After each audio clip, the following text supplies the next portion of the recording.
여러분은 10만 원을 들고 마트에 가면 어느 정도를 담아오시나요? 질문을 조금 바꿔볼까요? 10만 원이라는 돈이 여러분의 장바구니에서 며칠이나 버텨주나요?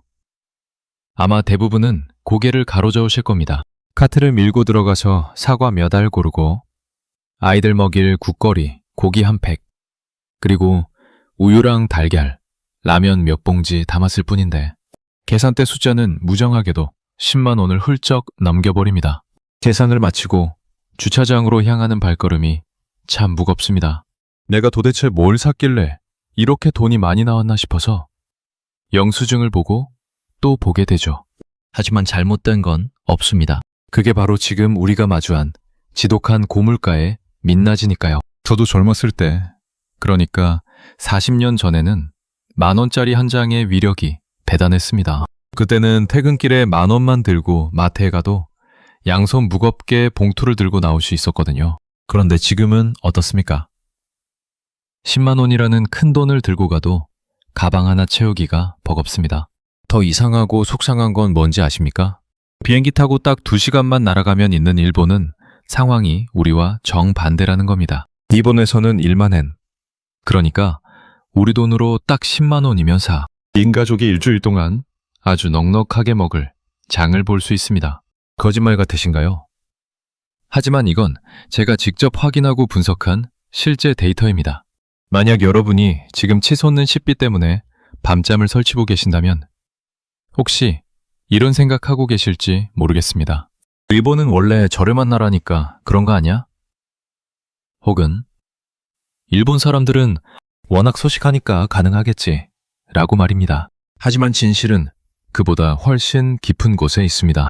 이건 단순히 가격의 문제가 아니라 일본 주부들이 수십 년간의 불황을 견디며 다듬어온 아주 독한 생존 시스템과 그들의 독특한 주거 문화가 결합하여 만들어낸 일종의 경제적 결과물입니다. 안녕하십니까? 저는 금융권과 해외 경제 분석 업계에서 40년 가까이 일하다가 지난해 정년퇴직을 했고 지금은 작은 경제연구소를 운영하면서 소상공인들의 투자 상담과 자산관리 컨설팅을 해드리고 있는 나노 박사입니다.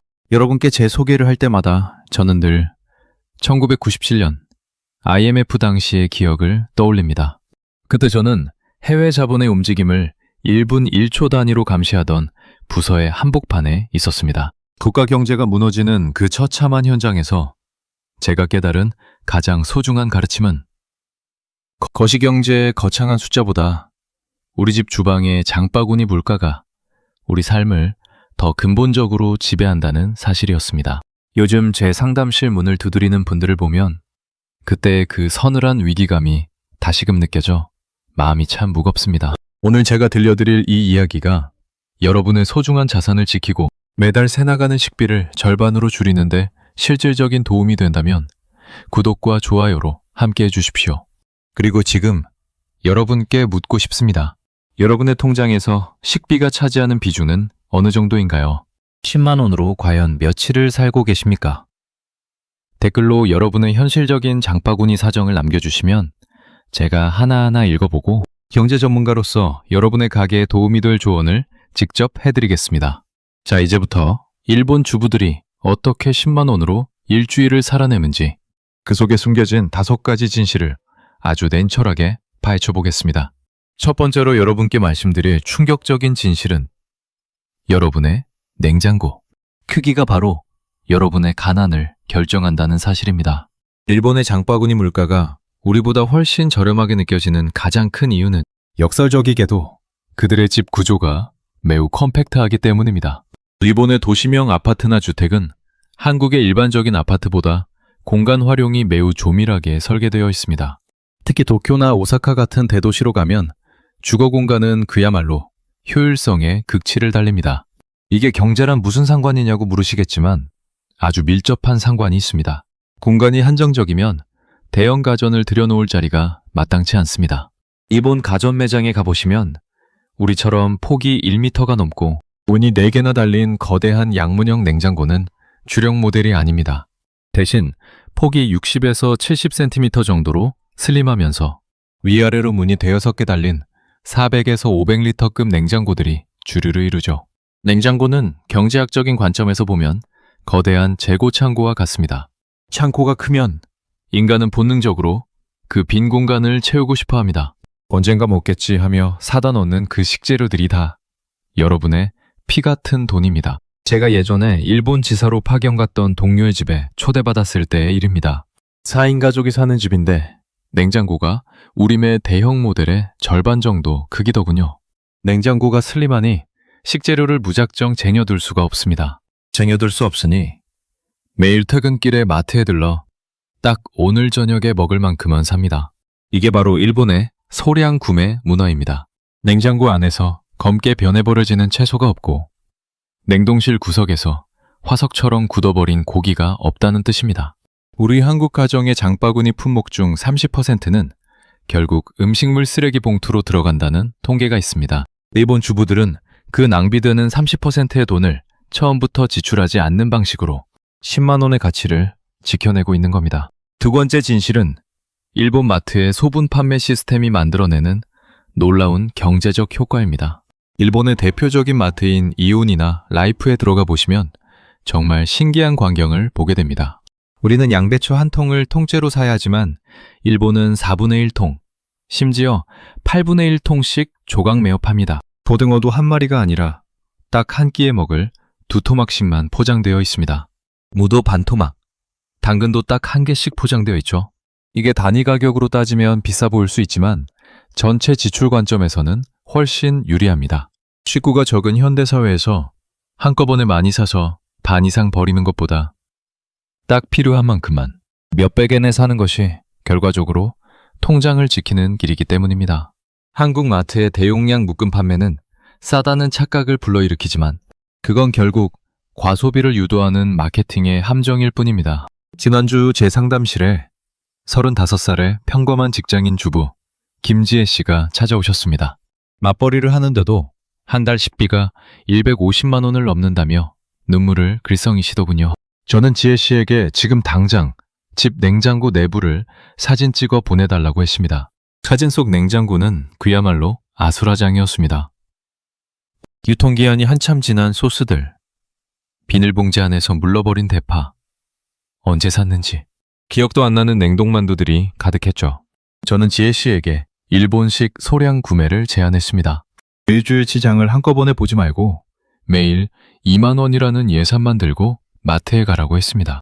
번거롭겠지만 딱 오늘 먹을 것만 사오라고 했죠. 한 달 뒤 지혜 씨가 다시 찾아왔을 때 그녀의 표정은 환하게 밝아져 있었습니다. 한 달 식비가 90만 원으로 줄어든 겁니다. 무려 60만 원이라는 거금이 남은 거죠.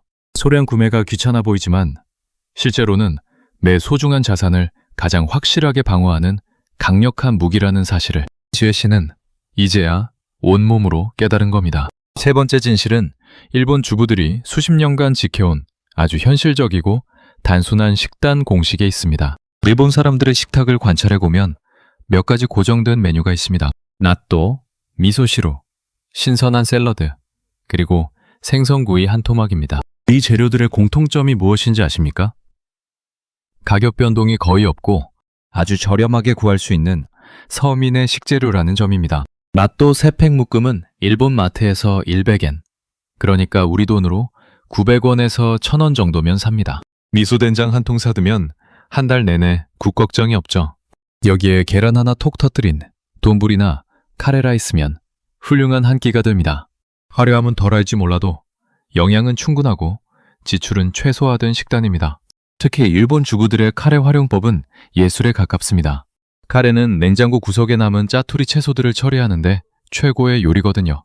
감자 반알, 당근 끄트머리, 양파 한 개만 있으면 훌륭한 요리가 탄생합니다. 제가 일본 출장길에 만났던 사토시라는 주부는 매주 금요일을 카레의 날로 정해두셨더군요. 그날은 냉장고를 완전히 비워내어 재고를 제로로 만드는 날이었습니다. 재고가 없어야 다음 장을 볼 때 낭비가 없다는 그 철저한 계산. 우리가 반드시 배워야 할 점입니다. 네 번째로 한국과 일본의 품목별 가격을 아주 구체적인 숫자로 비교해드리겠습니다. 이 숫자를 들으시면 왜 일본에서 10만 원으로 일주일을 살 수 있는지 단번에 이해가 되실 겁니다. 먼저 우유입니다. 한국 마트에서 우유 1리터 한 팩 사려면 요즘 3,200원 가까이 줘야 하죠. 그런데 일본은 어떻습니까? 220엔 내외. 우리 돈으로 2,200원 정도면 충분합니다. 팩당 1,000원의 차이가 납니다. 한 달이면 이것만 해도 상당한 액수죠. 달걀은 더 극적입니다. 한국에서 달걀 30알들이 한 판 사려면 9,000원, 비싸면 1만 원까지 갑니다. 일본은 보통 10알 단위로 파는데 한 팩에 250엔대입니다. 30알로 환산해도 7,000원 미만이죠. 돼지고기는 또 어떻습니까? 일본 마트에서 앞다리살이나 뒷다리살 같은 서민 부위는 100g당 150엔 내외, 즉 우리 돈으로 1,500원 정도에 파는 경우가 허다합니다. 반면 한국은 요즘 2,000원에서 2,500원에 우습게 넘깁니다. 10만 원이라는 같은 돈을 들고 마트에 갔을 때 일본에서는 고기와 채소, 유제품을 골고루 담아 일주일을 버틸 식량이 나오지만 한국에서는 사흘치 식량도 챙기기 버거운 이유가 바로 이 뼈아픈 가격 차이에 있는 겁니다. 하지만 여기서 여러분께 경제 전문가로서 맹철한 분석을 하나 덧붙여야겠습니다. 일본 물가가 싼 게 무조건 축복일까요? 제가 금융권 현장에서 40년을 보내며 목격한 진실은 조금 다릅니다. 물가가 오르지 않는다는 건 기업의 매출과 이익이 늘지 않는다는 뜻이고, 이는 곧 근로자의 임금도 오르지 않는다는 의미입니다. 일본은 지난 30년간 임금이 거의 제자리 걸음이었습니다. 장바구니는 가벼워 보일지 몰라도 그들의 경제 활력은 이미 바닥을 치고 있는 겁니다. 우리는 지금 그 사이 어디쯤에서 아주 위험한 줄타기를 하고 있는 셈이죠. 다섯 번째 징후는 가공식품과 외식에 대한 의존도 차이입니다. 한국은 최근 몇 년 사이 밀키트나 배달음식 시장이 기형적으로 커졌습니다. 편리하지만 그만큼 비싼 값을 치러야 하죠. 반면 일본 주부들은 기본 식자재를 사서 직접 조리하는 비율이 여전히 높습니다. 마트의 자체 브랜드인 PB 상품, 예를 들어 이온의 톱밸류 같은 저렴한 브랜드를 적극적으로 활용합니다. 또한 저녁 8시가 넘으면 일본 마트에는 진풍경이 펼쳐집니다. 반값 할인 스티커가 붙기를 기다리는 사람들이 줄을 서죠. 이건 부끄러운 일이 아니라 아주 현명하고 당연한 경제활동으로 존중받습니다. 체면보다는 실속을, 과시보다는 생존을 택하는 그들의 자세가 10만 원이라는 한정된 예산으로 일주일을 버텨내게 하는 진정한 힘입니다. 자, 그렇다면 우리는 지금 당장 무엇을 시작해야 할까요? 치솟는 식비를 반토막 내고 위기 속에서 내 가정을 지키기 위한 3가지 구체적인 전략을 말씀드리겠습니다. 첫 번째 전략은 여러분의 냉장고를 당장 다이어트 시키는 겁니다. 냉장고가 꽉 차 있으면 마음은 든든할지 몰라도 여러분의 계좌는 그만큼 비어가고 있는 겁니다. 1997년 IMF 당시 파산하지 않고 살아남은 사람들의 유일한 공통점은 현금을 쥐고 있었고 생활 지출이 극도로 단순했다는 것입니다. 일주일치 장을 한꺼번에 보는 습관을 오늘부터 당장 버리십시오. 번거롭더라도 이틀에 한 번씩 마트에 가서 딱 10,000원어치만 사오십시오. 장바구니에 물건을 담기 전에 스스로에게 꼭 물으세요. 이걸 오늘 당장 요리할 것인가? 대답이 아니오라면 미련 없이 내려놓으십시오. 두 번째 전략은 식단의 단순화와 기본 식자재의 회복입니다. 제가 상담했던 박철수 씨라는 분이 계십니다. 오랜 시간 운영하던 식당이 어려워져 폐업하신 뒤 극심한 생활고에 시달리셨죠. 저는 박 씨에게 식재료 10개면을 드렸습니다. 배달 음식은 앱부터 지우고 계란, 두부, 콩나물, 제철 채소, 그리고 냉동 생선 같은 기본 재료로만 식탁을 차리게 했습니다. 처음엔 힘들다고 하셨지만 한 달 뒤 박 씨는 제게 감사 전화를 하셨습니다. 식비만으로 한 달에 50만 원을 아꼈고 그 돈으로 밀린 공과금을 해결하셨거든요. 진정한 미식은 비싼 재료가 아니라 낭비 없는 식재료 관리에서 시작됩니다. 세 번째 전략은 정보의 선점과 현명한 비교입니다. 일본 주부들이 마트 전단지를 꼼꼼히 분석하듯 우리도 우리 동네 상권의 물가 지도를 머릿속에 그려야 합니다. 대형마트가 무조건 쌀 거라는 환상을 버리십시오. 어떤 채소는 동네 작은 시장이 훨씬 싱싱하고 저렴하며 어떤 생선은 대형마트의 마감 시간이 가장 합리적입니다. 한 달에 딱 한 번만이라도 여러분이 주로 사는 품목 10가지의 가격 변동을 수첩에 적어보십시오. 가격의 흐름을 읽는 순간 여러분은 기업의 마케팅에 휘둘리는 희생자가 아니라 시장을 통제하는 현명한 투자자가 되는 겁니다. 다시 한번 강조해서 말씀드립니다. 제2의 IMF가 올지 안 올지는 그 누구도 장담할 수 없습니다. 하지만 한 가지 확실한 건 우리의 장바구니 물가는 이미 국가 비상사태 수준에 도달했다는 점입니다. 10만 원의 가치는 눈 깜짝할 사이에 증발하고 있습니다. 이럴 때일수록 우리는 일본 주구들의 그 지독할 만큼 철저한 절약 정신에서 배울 건 반드시 배워야 합니다. 그건 구질구질하게 사는 게 아니라 다가올 더 큰 경제적 폭풍으로부터 내 가족과 내 미래를 지키는 가장 강력한 방패이기 때문입니다. 1997년 IMF 당시 끝까지 살아남아 결국 기회를 잡은 사람들이 있었습니다. 그들은 특별한 전구가 있는 재벌들이 아니었습니다. 단지 자신의 지출을 완벽하게 통제하고 준비했던 지혜롭고 평범한 사람들이었습니다. 냉장고를 비워 재고를 없앴고 낭비되는 돈을 모아 현금을 확보했으며 작은 지출 하나에도 민감하게 반응했습니다. 반대로 무너진 사람들도 있었습니다. 설마 물가가 더 오르겠어? 남들도 다 이 정도는 쓰고 사는데 라며 아무런 준비 없이 현실을 외면했던 사람들이었습니다. 오늘 제 이야기를 듣고 있는 여러분은 이제 선택의 갈림길에 서 계십니다. 지금까지처럼 한국식 대용량 소비와 편리함에 취해 통장을 비워나갈 것인가? 아니면 조금은 번거롭더라도 일본식 소량 소비와 절약 시스템을 도입해 위기를 기회로 바꿀 것인가? 10만 원으로 일주일을 버티는 것은 단순한 요령이 아니라 여러분의 인생을 바꾸겠다는 강력한 생존 의지의 문제입니다. 내일 아침부터 당장 작은 행동 하나만 시작해 보십시오. 지금 바로 냉장고 문을 열고 유통기한이 가장 가까운 식재료부터 식탁 위로 꺼내십시오. 그리고 이번 주 마트 쇼핑은 카트 대신 아주 작은 장바구니 하나만 들고 가보십시오. 그 작지만 단호한 변화가 고물가시배라는 거친 바다 위에서 여러분의 소중한 가정을 끝까지 지켜줄 든든한 구명보트가 될 것입니다. 여러분의 장바구니에 평화가 깃들기를 진심으로 응원합니다. 지금까지 나노박사였습니다. 감사합니다.